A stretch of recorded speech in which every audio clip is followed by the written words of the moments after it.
చూపులకెన్నడు దొరకనిది రంగు రూపు లేని మది రెప్పలు తెరవని కన్నులకు స్వప్నాలెన్నో చూపినది వెచ్చని చెలిమిని పొందినది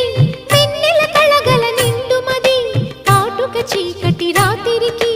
బాటను చూపే నేస్తమది చేతికి ఆదని జాబిలిలా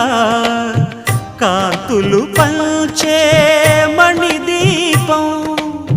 కొమ్మల చాటున కోయిలలా కాలం నిలిపే అనురాగం అడగని వరములు కురిపించి అమృత వర్షిణి అనిపించే అమూల్యమైన పెన్నిధి శుభోదయాల సన్నిధి మనస్సనేది అహో